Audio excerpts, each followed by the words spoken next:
lakes and fields.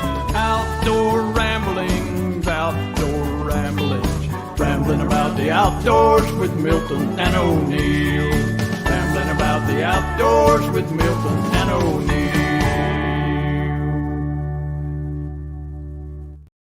Well, hello, folks. I'm Milton Crabapple, and I'm here with Outdoor Hall of Fame legend O'Neill Williams. We're both co-hosts. Ain't neither one of us the host, I guess. And we're here to talk about hunting and fishing and the outdoors and telling stories and having fun, hopefully dishing out a few tips that you might enjoy and appreciate. Ain't that right, O'Neill? Yeah. Get you headed outdoors. Get you headed outdoors. You know, before we started this show, before we went on the air, as we usually do, we was messing around with our lighting, making sure we tweaking our lighting to make sure there wasn't no glare on our glasses, you know. But anyhow, it got me to thinking. I don't know if you probably don't realize this, but I had a great uncle one time that was an inventor, and a lot of folks think that they credit Thomas Edison with inventing the light bulb. But now he ain't the first one to invent it. Really? The first one was my great uncle Cyrus Crabapple. Okay. Yes, sir. He came up with the idea of a I don't even think he called it a light bulb, but a light that you could just turn on. He worked on this thing upstairs in the spare bedroom for years trying to get this thing. And one night he was up there and he thought he had it right. And he took a cord and he plugged it in, and that light came on. It just came on and lit up the room, and it kind of startled him. He went, oh my gosh. Well, his wife's in the other room. She said, Cyrus, cut out that light and come to bed. He saw right then that light bulb wasn't going to be nothing but trouble. That's right.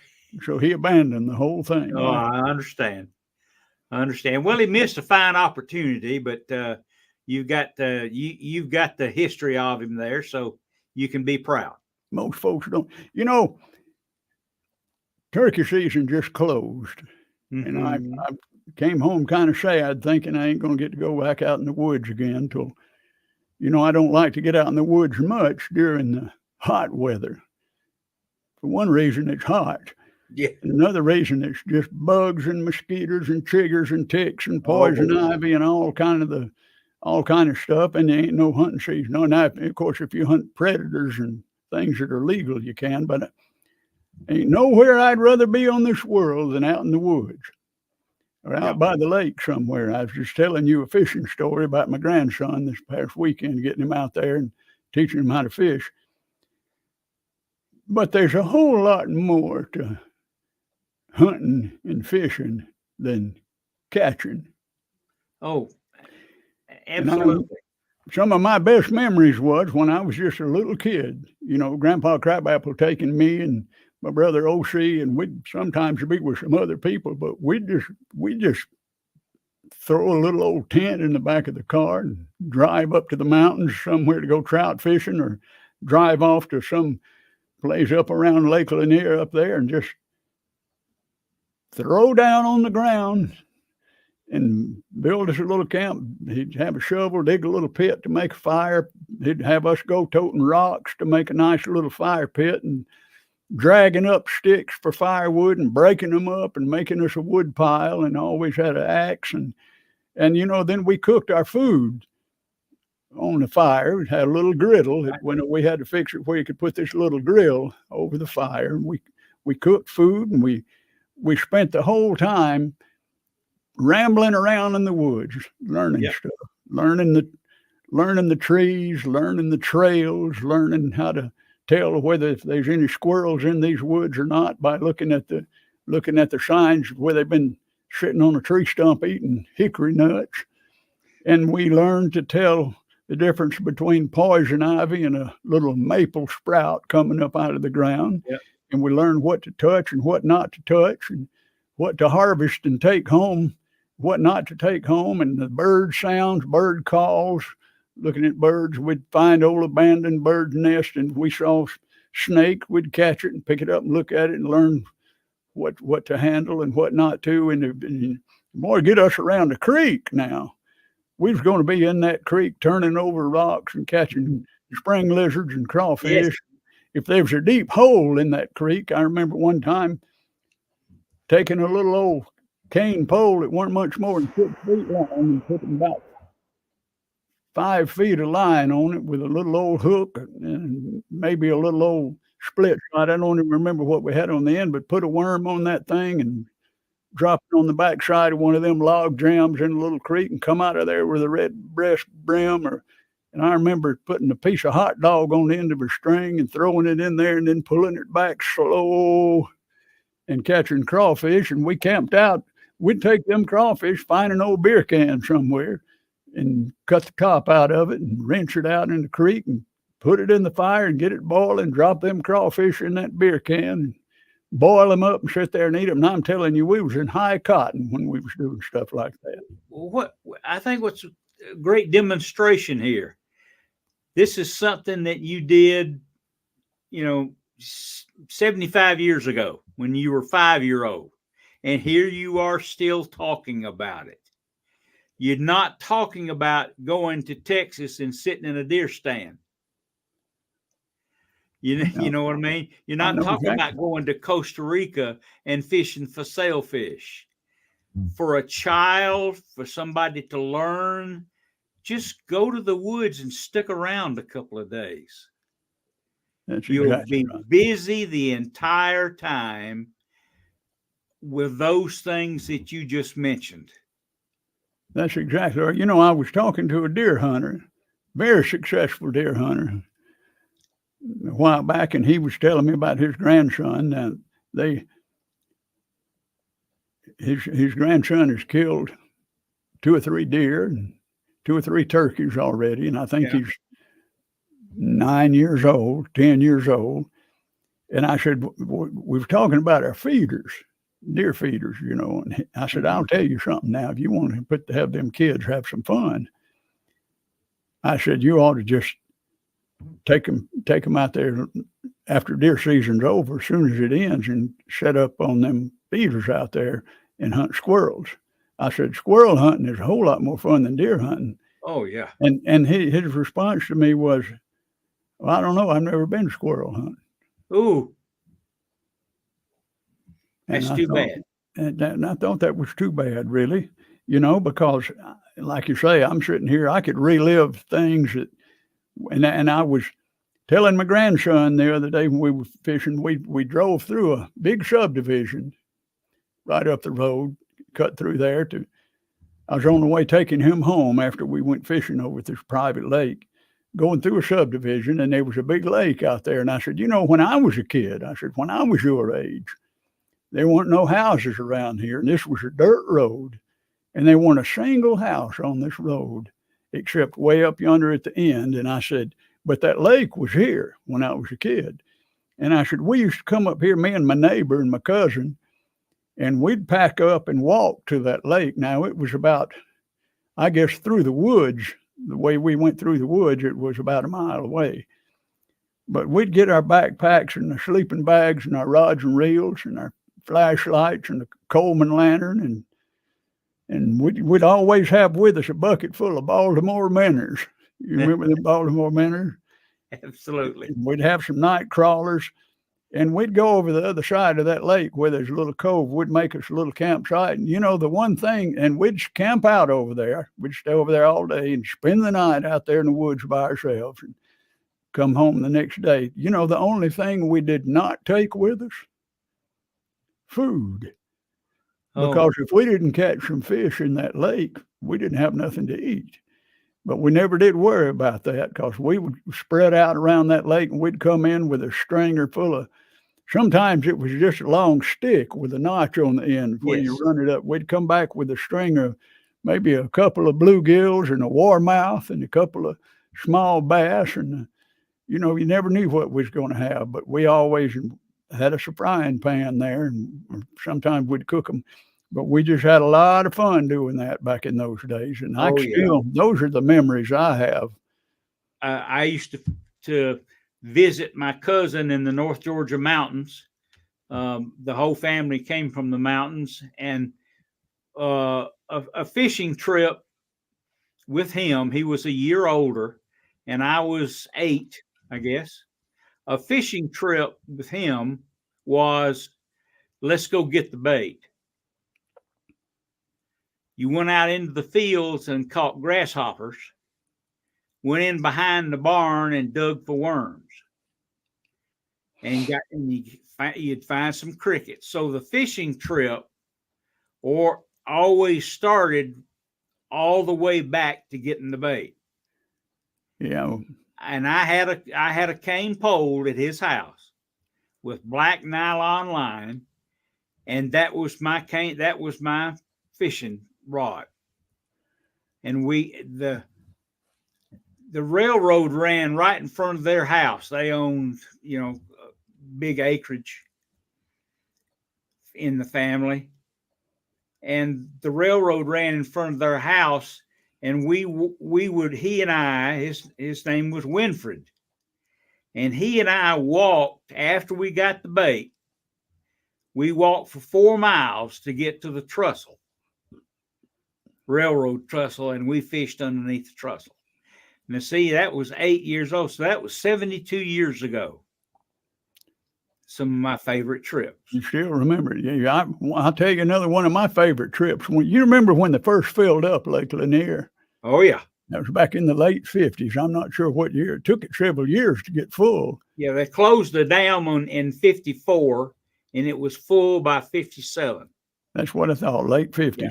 And now that, you talk about fishing. Now, you especially crappie fishing. Now, when that lake first filled up, you could describe to them how the crappie fishing was up there, but I don't believe they believe it really. It was so good. But somebody came. Now, I lived right down the street. My uncle had a little store, Sinclair filling station in a store, and they did wash jobs and lubes and all of that. But he also sold fish bait. My cousin was a year older than me. We was like brothers, so I had fish bait accessible to me there all the time, just right there on the street. But anyhow, somebody had gone up there to 4 Mile Creek. Okay. And they caught about 200 crappie, big ones. Told my daddy about it. Back then, if somebody caught a bunch of them, you won't know where. Where was it? Well, he said, well, it's right out there. If you go up into 4 Mile Creek, and as you get up in there, and there's a little point out there you come to, and it's got a big old rock out there on that point. He said, just right out there in front of that rock is where we was. So Grandpa Crabapple didn't have a boat.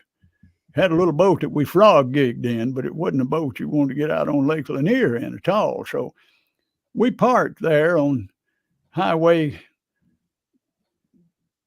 369. The 4 Mile Creek ain't got a bridge over it like 2 Mile Creek and 6 Mile. They got a bridge going over them, but this one, there ain't no bridge. It's just a creek. So we parked on the side of the road. We went across to the Gainesville side, and where it was swampy up in there. But when we got past that floodplain and got on the other side, he parked the car, and then we got out, and it was Grandpa Crabapple, Grandma Crabapple, me and OC, and my sister Cornelia. Now we had a bucket full of minnows. I think he probably had about 10 or 12 dozen minnows, and the tackle. Everybody had a rod and reel and tackle box. And that bucket full of minnows, and then we had a little cooler, I believe, that had some food in it and some different items. And he said, we're going to walk over here where we're going to fish. Well, we said, okay. What he didn't tell us was it was about a mile over there to where we was going, and it was up and down mountains and hills, steep sides, and had to go through a swamp down in there, and I'd end up dropping the minnow bucket and spill them 10 dozen minnows out. So we gathering all them things up and put them back in the bucket there, and we better hurry up and get some water. But then we looked down there, and you could see, we come up the hill, you could see we actually come out to go down to the lake, see where we were, and we were short of that big rock he was looking for. But he said, this is it. everybody was so frustrated and scratched up and mud all over us from going through the swamp. And we was just miserable, ready to go home by then. So he said, we're just going to stop right here and fish. Well, I put a minnow on there and threw it out in there. And as soon as it hit the water, that float disappeared. And I come in, I had me a crappie, nice one, you know. Yeah. And we got to catching them. I think we caught 88 crappie right there. He had a nylon stringer that was about 6 or 7 feet long.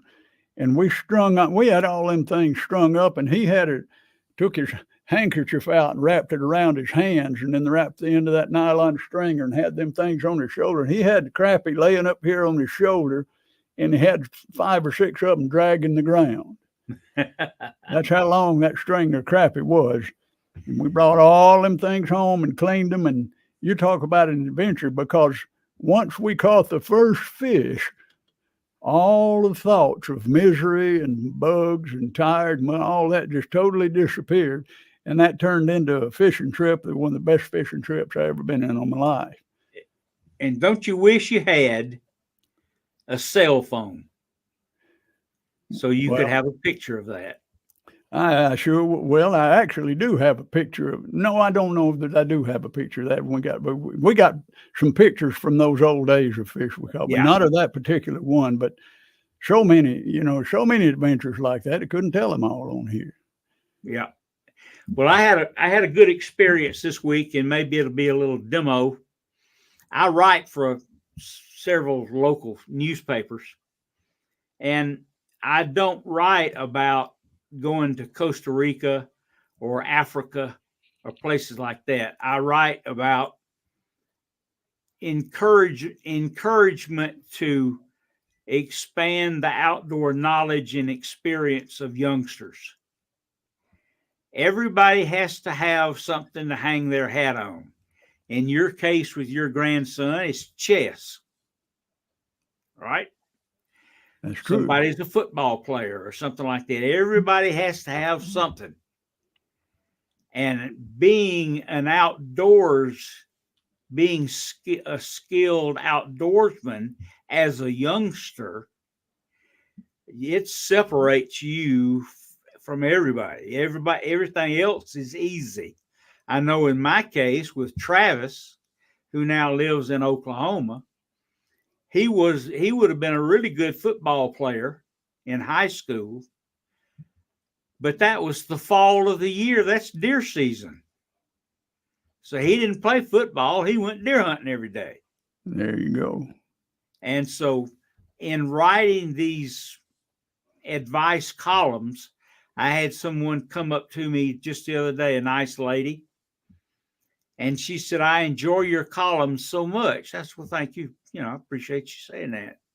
I have learned so much about taking my children and grandchildren into the woods and enjoying it. And that meant a lot to me. That's all what it's about right there. Absolutely. And we talked about it for a minute, and you're a big proponent of and encouragement for squirrel hunting. I mean, and all too often, these sportsmen want their children or grandchildren to go deer hunting. That's not hunting, sitting in a stand. That's killing. That's target practice. That's true. You're not deer hunting. You're just sitting in a stand. Deer harvest. That's deer harvesting. Yeah. And if you are, then it's likely that the kid, if he's 10 or 12 years old, has got a cell phone in his hand. So go to the woods and squirrel hunt. All right. Typically, Milton, go squirrel hunting. How many squirrels are you going to see in 2 hours? Well, it depends on where you are. You see none or 1 or 2 or 5 or whatever, but it all depends on where you are. If you're at a good food source. That's right. And if you go deer hunting, how many deer do you see? Well, if you're sitting in a stand, not yet. Deer hunting that's not a hunt. I love to deer hunt too, but it's a whole different thing. It's a whole different thing. You know, it's the and now you talk about this thing I'm holding up for y'all that are listening. I'm holding up my cell phone. I got an app on my cell phone. Oh, one for mushrooms, one for trees and plants. But I can go through the woods and spot. Now I take my grandkids out to do this several times a year. We'll go and we'll spot a mushroom, and I'll hand one of them the cell phone, and I'll say, "What kind is it?" I don't know. So they pull up the app, they lean over there, and they take a picture of that mushroom, and then it pops up and tells you what that mushroom is. Tells you all about it. So that's how we've educated me a lot more on mushrooms and plants and which ones are poisonous and which ones, you know, you don't want to eat that one. That's a death angel, you know, but here's one that we can eat. Here's a chanterelle, this yellow one. And we pick them and we'll come home with a backpack with a sack full of mushrooms. We'll come home and we'll come in the house and dust them off in the sink and get a skillet heated up with some butter and some garlic salt, and we'll saute up them mushrooms and we'll sit around and eat them. We'll talk about how they taste. Which one did you like the best? This one or that one? And if we catch fish, usually we bring them home, put the rod and reels up, head outside to the cleaning table, clean them fish, come in, heat up the peanut oil, throw them in there and cook them up, because the kid don't need to just know how to catch fish. You need to know how to clean them and cook them too. You dig for the bait, collect the bait, go fishing, catch the fish, bring them home, clean them, and eat them. That's exactly the whole process. And it's all part of learning. Some of it is learning survival tips, but it's learning all about the world around you.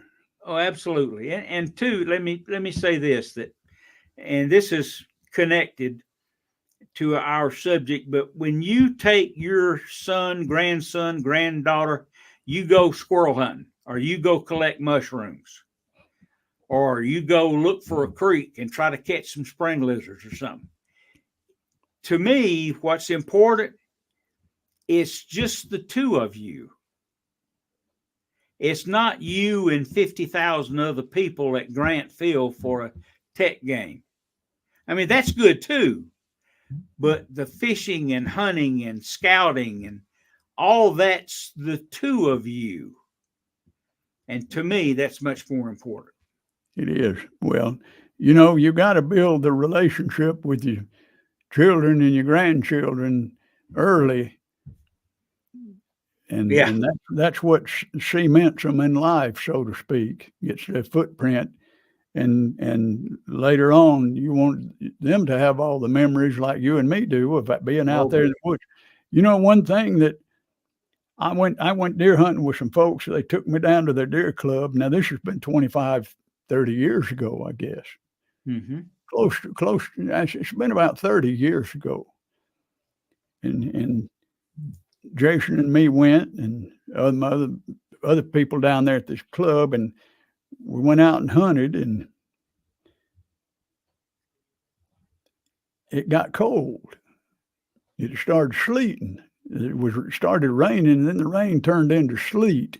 We weren't really prepared for that kind of. We knew it was going to kind of get cold, and we'd been dropped off, so the fellow was going to come back and pick us up a little later, you know. So we built this. And Jack and I said, "Well, we'll build this little fire here." So I got my little. I just happened to have a mouse nest in my pouch on the back that I used. Pulled it out, and we got us a little fire going, got warmed up, got our hands warm, you know, and we waited. They came pick us up. Well, we went and picked up these other two. There's three guys who've been dropped off in one spot. They was mighty near froze to death. I ain't never seen nobody as cold in my life as them fellas was. I said, "Why didn't you build a fire?" He said, "Well, we tried to, but," he said, "we couldn't get one started." And I'm just thinking to myself, them fellas don't know how to build a fire. Yeah. he said they took a piece of pine bark and was trying to light it with a cigarette lighter. Oh. I said, y'all are grown men. You don't even know how to build a goddamn fire. Ain't that something? I remember we was walking up a creek up in the mountains looking for spring lizards one time, having my kids with me when they were small, and we got up this creek and we was kind of tired because we've been going uphill, and I said, let's stop here and build a fire. Why do we want to build a fire? I said, just to build a fire. Yeah. We're going to build us a little fire here and sit here for a minute. And they said, but it ain't cold outside. I said, it don't have to be cold. We're going to build a fire just for the sake of building a fire. We built us a little fire there and sat around it, and then we kicked it out and poured creek water on it, put it out, and went on. But I guarantee you, both of my kids right now, they're grown. I got grandkids, but all of them can build a goddamn fire. Had a mouse nest in your pocket. Well, back when I used to do a lot of rendezvous, mountain man rendezvous stuff, and pre-1840 stuff, when the mountain man was out there, or the long hunter, why they call them long hunters? Yeah. They was gone for a long time. Long time. When you go out the door and tell Gail, you said, I'm going hunting. I'll be back probably about 9 o'clock at night, or I'll be back tomorrow around lunchtime. When he left, he said, I'm going hunting. I'll be back in the spring. Mm-hmm. That's about the way it went. But, fire was essential for survival back then, especially during cold winter and the snows. But you had to be able to build a fire, and they didn't have matches. They didn't have Zippo lighters. So you had to use a flint and steel, and you had to know how to get a spark. And the best thing there is to do that is your dry grass of a mouse nest inside. It's been chewed up and it's real thin, and that stuff, one little spark, and that stuff will start glowing. So mountain men and long hunters they never passed up a mouse nest. If I found one, they just grabbed it and stuffed it into their pack, or stuffed it, into their frock or whatever, because they said, I'm going to use that after a while to start me a fire with. We did that once on your TV show. Yeah. We sure did. Sure did. But anyhow, it's fun with all that. It's fun doing it all. It sure is. But I just thought this would be a good topic for us to talk about, because I know you grew up the same way I did. Skint knees. And I hope this conversation between us and our revisits to our memories and the descriptions of those times serve well for someone who's listening, to encourage them to do that instead of other choices. You don't always have to try to catch a new world's record largemouth. A 2-inch sunfish or a red belly is just as important to a 5-year-old as a world's record. What's the old saying that I use so often? The prettiest sight there is a hole in the water where the court used to be. That's true. That's exactly right. That's exactly right. Well, O'Neill, I've enjoyed. We're going to do this again and talk about some old stories, because while we've been sitting here talking, I've already thought of about 4 more stories I want to tell. I guess we're kind of out of time. But anyway, folks, we really appreciate you listening to Outdoor Ramblings, and like us and share us with your friends. And we're having a good time doing this, and we hope you enjoyed it. And we'll see you next time. And in the meantime, wherever you go, whatever you do, keep your nose to the wind and your eyes on the skyline. And if you hear somebody yell "low bird," don't forget to duck. And my last, as usual, if you're too busy to go fishing and take a child along, you're too busy. Outdoor ramblings, rambling around the woodlands, the rivers, lakes, and fields. Outdoor ramblings, rambling about the outdoors with Milton and O'Neill. Rambling about the outdoors with Milton and O'Neill. Y'all come back now. You hear?